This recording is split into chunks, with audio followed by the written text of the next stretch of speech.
안녕하세요. 저는 서울 강남에서 태어나고 자란 32살 서윤하라고 합니다. 지금부터 제가 겪은 기가 막힌 이야기를 들려드리려고 하는데요. 솔직히 이런 일이 제 인생에 일어날 줄은 꿈에도 몰랐어요.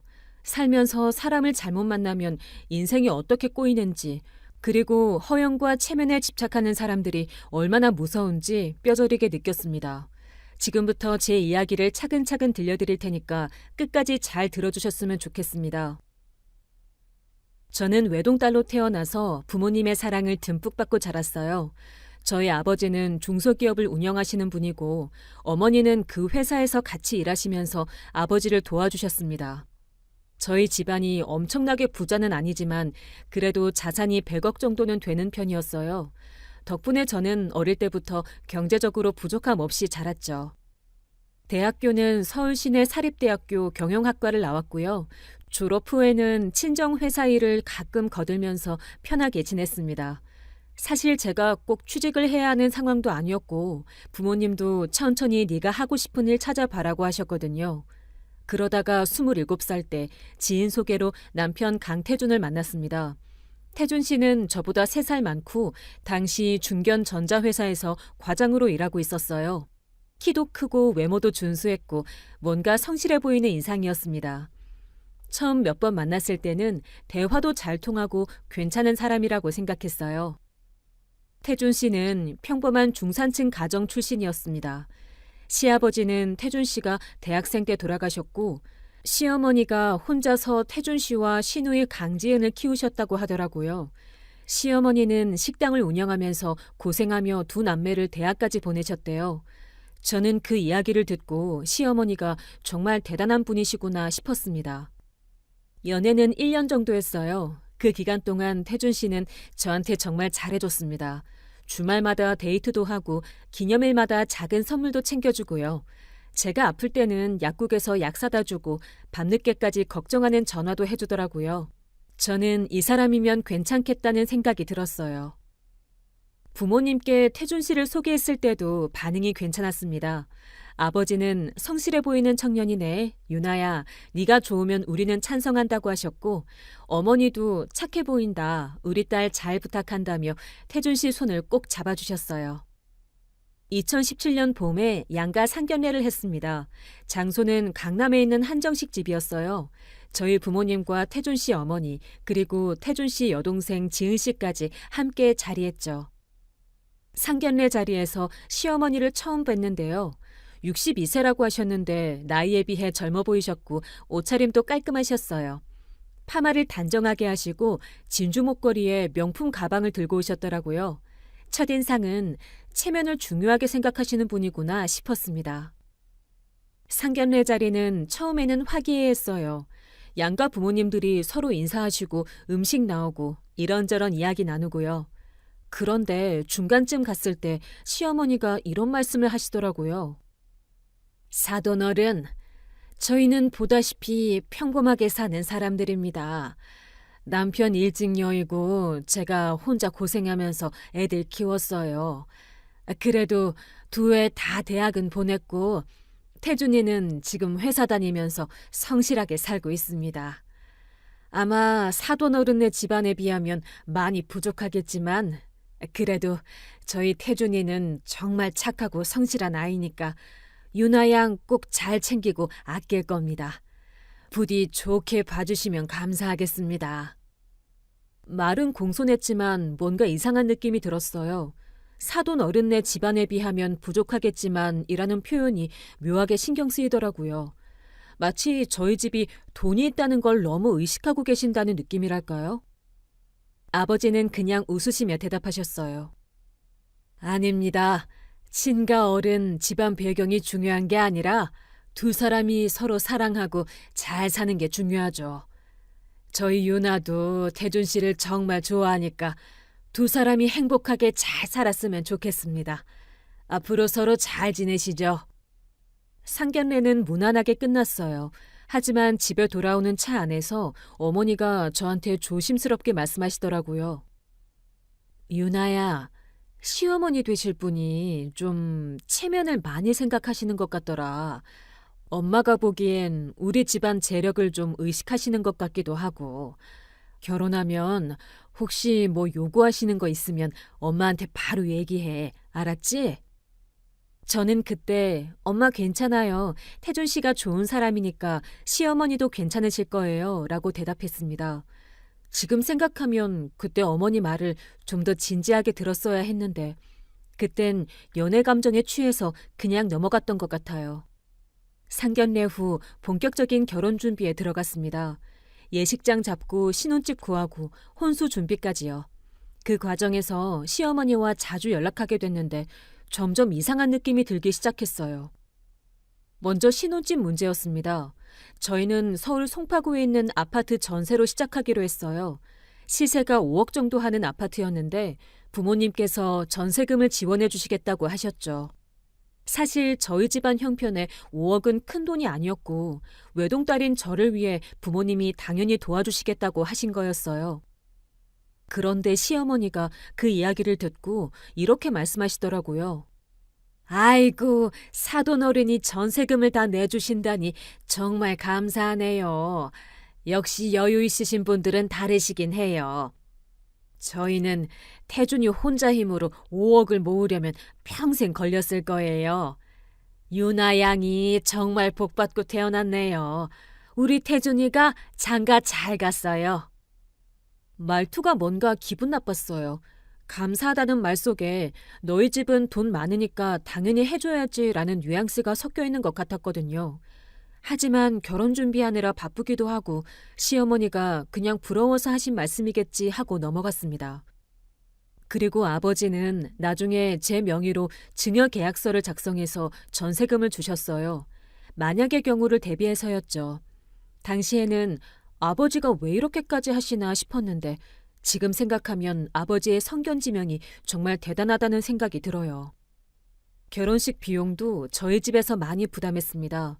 예식장 대관료, 식사비, 하객 답례품까지 합쳐서 약 8천만 원 정도 들었는데 저희 쪽에서 6천만 원, 신랑 측에서 2천만 원 정도 내기로 했어요. 사실 요즘은 반반 부담하는 게 일반적이지만 시어머니 형편이 어렵다는 걸 알고 있었기 때문에 저희 부모님이 더 많이 부담하신 거였죠. 혼수도 제가 거의 다 준비했어요. 가전제품, 가구, 침구류까지 전부요. 태준 씨는 그냥 자기 옷가지랑 개인 물품만 챙겨왔어요. 시어머니는 우리가 형편이 이러니 이해해달라고 하셨고 저도 괜찮습니다 어머님 하고 대답했죠. 2017년 가을에 결혼식을 올렸습니다. 날씨도 좋았고 식도 잘 끝났어요. 신혼여행은 유럽으로 2주간 다녀왔고요. 태준 씨는 신혼여행 내내 저한테 잘해줬습니다. 사진도 많이 찍어주고 맛있는 것도 많이 사주고요. 유나야, 내가 평생 너한테 잘할게, 행복하게 해줄게 라는 말도 자주 했어요. 신혼집에 입주해서 첫 1, 2년은 정말 괜찮았어요. 태준 씨는 회사 다녀오면 집안일도 도와주고 주말에는 같이 마트도 가고 영화도 보러 가고요. 시어머니도 한 달에 한두 번 정도만 연락 오셨고 그때는 유나야 잘 지내니? 우리 태준이가 너한테 잘하지? 라고 안부만 물어보시는 정도였어요. 그런데 결혼 2년 차 되던 어느 날이었어요. 태준 씨가 회사 일 때문에 차가 필요하다고 했습니다. 그때까지 우리는 대중교통이나 제 차를 같이 쓰고 있었거든요. 유나야, 내가 요즘 회사에서 지방 출장이 자주 생기는데 차가 있으면 좋겠어. 그리고 나중에 아이 생기면 더 필요할 것 같고 중형 세단 하나 사는 게 어때? 저도 필요하다고 생각해서 그래요, 사요 라고 했죠. 그런데 태준 씨가 고른 차가 수입 중형 세단이었어요. 가격이 8천만 원 정도 나왔습니다. 여보, 이 차 좀 비싸지 않아요? 국산차로 하면 4, 5천만 원이면 되는데. 아니야. 이 정도는 해야 회사에서도 체면이 서. 그리고 우리 엄마가 주변 사람들한테 아들이 무슨 차 타는지 자주 물어보시는데 국산차 타면 좀 창피하시잖아. 유나야, 우리 집 형편 되니까 이 정도는 하자. 우리 집 형편이라는 말이 저는 좀 기분이 이상했어요. 정확히는 내 친정 형편이죠. 하지만 남편이 원하는 거니까 알겠어요라고 했습니다. 그런데 문제는 그 다음이었어요. 태준 씨가 차값을 어떻게 마련할지 이야기하는데 자기 돈으로는 2천만 원밖에 못 낸다는 거예요. 나머지 6천만 원은 제가 내야 한다고 하더라고요. 여보, 그럼 할부로 하면 안 돼요? 6천만 원이면 너무 큰 돈인데. 할부로 하면 이자가 얼마나 나가는데. 그냥 네가 친정에 말해서 지원받으면 되잖아. 너희 부모님이 우리한테 잘해주시잖아. 결국 저는 부모님께 말씀드렸어요. 아버지는 한숨을 쉬시면서도 유나야, 네가 필요하다면 도와줄게. 근데 이것도 나중을 위해서 증여 계약서를 써놓자라고 하시며 6천만 원을 주셨습니다. 전세금에 이어 두 번째 증여였죠. 차를 샀는데 시어머니한테서 전화가 왔어요. 유나야, 우리 태준이가 차 샀다며? 수입 잘해? 아이고, 우리 며느리 덕에 우리 아들이 좋은 차 타게 됐네. 역시 너희 친정이 든든하니까 이런 것도 할 수 있지. 우리 태준이가 장가 정말 잘 갔어. 또 그 말투였어요. 네 친정 돈으로 샀으니까 당연한 거다라는 말투요. 저는 그냥 네 어머님이라고만 대답했습니다. 그 이후로 시어머니의 태도가 조금씩 달라지기 시작했어요. 전화 올 때마다 유나야, 너희 부모님은 요즘 어떠시니? 사업은 잘 되시고? 이런 질문을 자주 하시더라고요. 처음에는 그냥 안부 차원인 줄 알았는데 나중에 보니까 저희 친정 재정 상태를 계속 체크하시는 거더라고요. 결혼 3년 차 되던 2020년 초 시어머니한테서 전화가 왔습니다. 유나야, 엄마가 너한테 상의할 게 있어서 전화했어. 시간 괜찮니? 엄마가 지금 사업 하나를 시작하려고 하는데 자금이 좀 필요하거든. 2억 정도면 될 것 같은데 너희 아버지한테 한번 말씀드려 볼 수 있을까? 물론 나중에 사업 잘 되면 다 갚을게. 이자도 드릴 테니까 투자라고 생각하시면 돼. 저는 깜짝 놀랐어요. 2억이요? 그것도 사업 자금이요? 어머님, 그게 제가 부모님께 말씀드려는 보겠지만 2억은 좀 큰 돈이라서요. 어떤 사업을 하시려는 건데요? 식당을 좀 크게 하나 차리려고 해. 지금까지 작은 식당 하면서 근근히 살았는데 이제 좀 크게 해서 돈도 벌고 싶고. 너희 아버지 건설회사 하시잖아. 그 정도 돈은 큰 돈도 아니실 텐데 며느리 시어머니 좀 도와주시면 안 되겠니? 저는 부모님께 말씀드렸어요. 아버지는 단호하게 거절하셨습니다. 유나야, 안 된다. 2억은 너무 큰 돈이고 사업 자금은 더더욱 안 돼. 사업은 잘 될지 안 될지 모르는 거고 돈 빌려줬다가 안 갚으면 어떡하니? 그리고 시어머니가 왜 우리한테 사업 자금을 요구하시는 거야? 그건 너무 과한 거다. 네가 시어머니한테 정중하게 거절해라. 저는 시어머니께 전화드렸어요. 어머님, 죄송한데요. 부모님께서 사업 자금은 어렵다고 하세요. 저희 집도 회사 운영하면서 자금 사정이 항상 여유로운 건 아니라서요. 뭐? 안 된다고? 아니, 너희 집이 얼마나 돈이 많은데 2억이 어렵다는 거야? 전세금 5억도 쉽게 내주고 차값 8천만 원도 쉽게 내줬으면서 이번엔 왜 안 된다는 거야? 며느리 시어머니 좀 도와주는 게 뭐가 어려워?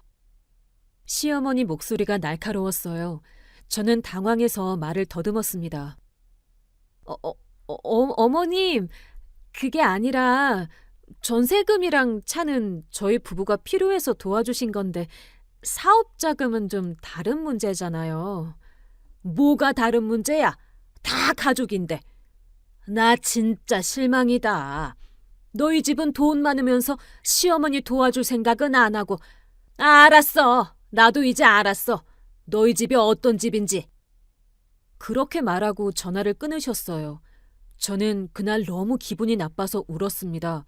태준 씨한테 이야기했더니 태준 씨도 어머니 편을 들더라고요. 유나야, 우리 엄마가 평생 고생하시면서 나 키우신 거 알지? 2억이 너희 집한테 큰 돈이야? 너희 아버지 건설회사 하시는데 여기 뭐가 어려워? 네가 부모님한테 좀 더 잘 설득해보지 그랬어. 저는 황당했어요. 남편마저 저를 이해 안 해주고 어머니 편만 드니까요. 여보, 그건 너무한 거 아니에요? 사업 자금은 우리 집에서 도와드릴 이유가 없잖아요. 우리가 전세금도 지원받고 차도 지원받았는데 그걸로 충분한 거 아니에요? 충분하긴 뭐가 충분해. 너희 집이 돈 많으니까 조금 더 도와주면 안 돼? 우리 엄마 혼자 평생 고생하신 거 생각하면 2억 정도는 도와드려도 되는 거 아니야? 그날 저희 부부는 크게 싸웠습니다. 그리고 그날 이후로 남편과의 관계가 조금씩 금이 가기 시작했어요. 그리고서 그때부터 시어머니는 저한테 더 차갑게 대하셨어요. 전화도 잘 안 받으시고 명절에 찾아가도 왔어 라고만 하시고 별로 반갑지 않은 표정이셨죠. 반면에 시누이 지은 씨한테는 여전히 다정하게 대하시더라고요. 결혼 4년 차에 상황은 더 악화됐습니다. 시어머니는 명절 때마다 저를 은근히 무시하기 시작했어요.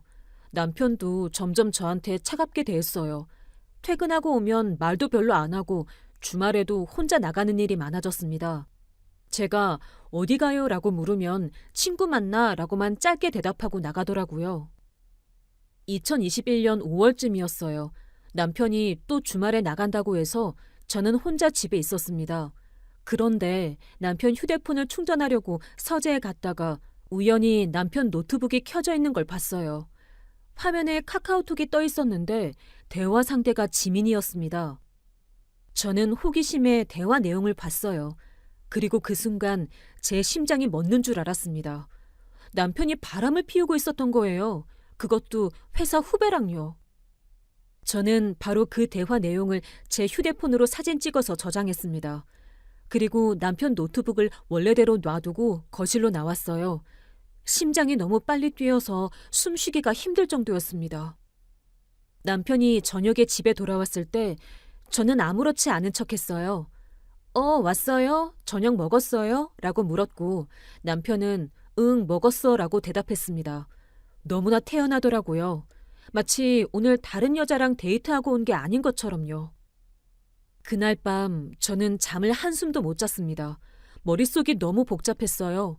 어떻게 해야 하지? 따져야 하나? 아니면 더 증거를 모아야 하나?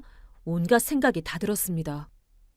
다음 날 저는 어머니께 전화를 드리고 친정집으로 갔습니다. 그리고 부모님께 남편의 외도 사실을 말씀드렸어요. 휴대폰에 저장해둔 카톡 사진도 보여드렸죠. 아버지는 화가 나신 표정으로 말씀하셨습니다. 이 자식이 감히? 유나야, 네가 어떻게 하고 싶어? 아빠가 다 도와줄게. 아빠, 저 이혼하고 싶어요. 근데 그냥 이혼하면 억울하잖아요. 제대로 된 증거를 모아서 소송으로 가고 싶어요. 어머니도 동의하셨어요. 그래, 유나야. 네가 잘못한 게 없는데 왜 네가 손해봐야 해?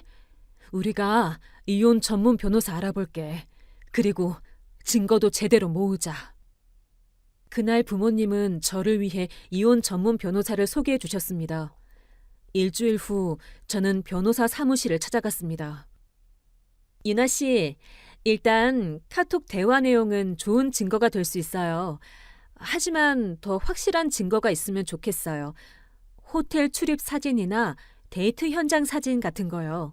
그리고 통화 녹음이나 추가 대화 내용도 있으면 더 좋고요. 그런 걸 어떻게 구하죠? 사설 탐정을 고용하시는 게 좋을 것 같아요. 제가 아는 곳이 있는데 소개해 드릴까요? 비용은 좀 들지만 확실한 증거를 모을 수 있어요. 저는 망설임 없이 네, 부탁드립니다 라고 대답했습니다. 그렇게 저는 2021년 6월부터 사설 탐정을 고용해서 남편을 미행하기 시작했어요.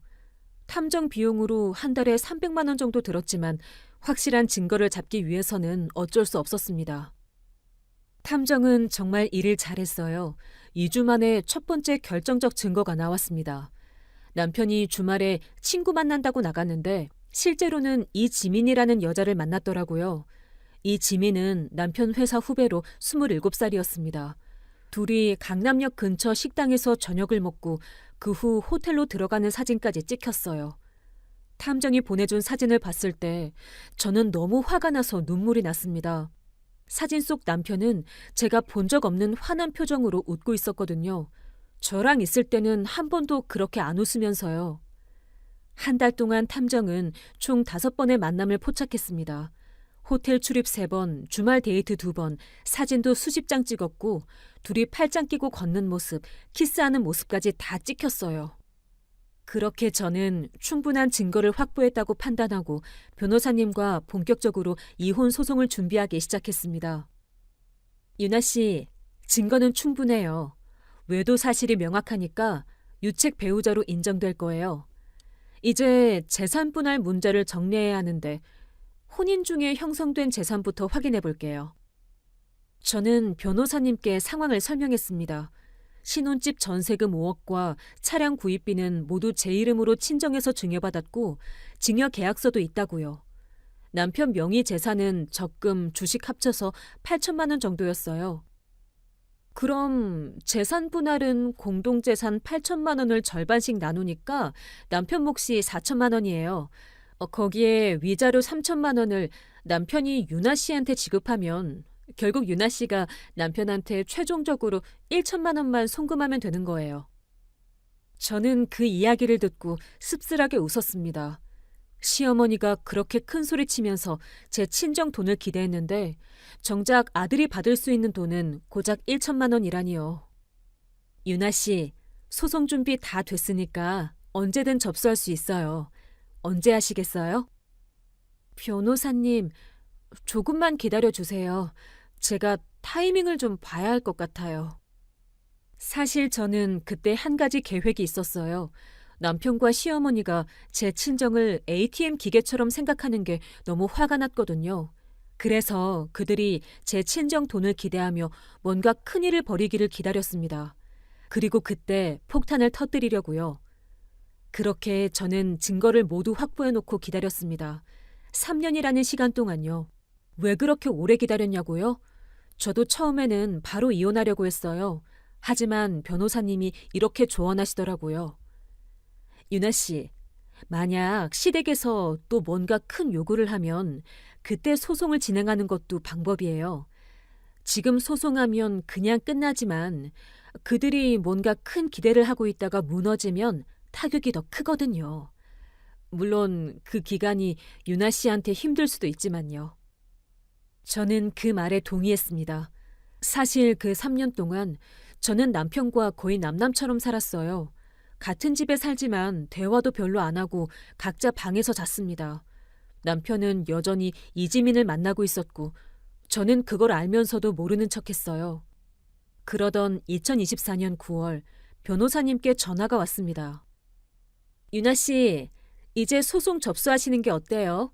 3년이나 기다리셨는데 이제 유나 씨 인생도 다시 시작하셔야죠. 네, 변호사님. 저도 그렇게 생각해요. 이제 끝날 때가 된 것 같아요. 소송 접수 부탁드립니다. 그렇게 2024년 9월 말 저는 이혼 소송을 접수했습니다. 남편한테는 소장이 배달되면서 알려졌죠. 남편이 소장을 받고 집에 왔을 때 저는 거실에 앉아 있었어요. 유나야, 이게 대체 무슨 짓이야? 이혼 소송을 접수했다고? 네. 당신이 이지민 씨랑 바람 피운 거 다 알고 있어요. 증거도 다 있고요. 남편 얼굴이 하얗게 질렸습니다. 그게 오해야. 지민이랑은 그냥 회사 후배로. 오해 아니에요. 호텔 출입한 사진, 키스하는 사진, 카톡 대화 내용 다 있어요. 변호사님이 이미 다 정리해뒀고요. 이제 법정에서 봐요. 유나야, 제발 이러지 마. 내가 잘못했어. 다시 시작하자, 어? 늦었어요. 이미 소송 접수했고 저는 마음 정했어요. 그리고 당신 어머니한테는 아직 말 안 했죠? 어머니한테 말하세요. 이제 제 친정돈은 하나도 기대하지 말라고요. 남편은 그날 밤 시어머니한테 전화하지 않았어요. 아마 무서웠던 거겠죠. 시어머니한테 이혼 소송 얘기를 하면 난리가 날 테니까요. 하지만 저는 알고 있었습니다. 곧 시어머니가 뭔가 큰일을 벌일 거라는 걸요. 그리고 그때가 바로 제가 모든 걸 끝낼 타이밍이라는 것을요. 그렇게 저의 복수가 시작되었습니다. 2024년 9월 말 이혼 소송을 접수한 후 첫 조정기일이 10월 중순으로 잡혔습니다. 그 사이 한 달 동안 집안 분위기는 정말 최악이었어요. 남편은 저를 설득하려고 계속 애원했지만 저는 단호했습니다. 유나야, 제발 한 번만 용서해줘. 내가 정말 정신이 나갔었어. 지민이랑은 이미 끝났고 앞으로 너한테만 잘할게. 소송 취하해줘, 어? 안 돼요. 이미 마음 정했어요. 그리고 당신 어머니한테는 아직 말 안 했죠? 빨리 말하세요. 어차피 조정기일 가면 다 알게 될 텐데. 엄마한테 말하면 난리 나잖아. 조금만 시간을 줘. 내가 천천히 말씀드릴게. 하지만 남편은 시어머니한테 이혼 소송 이야기를 차마 못하더라고요.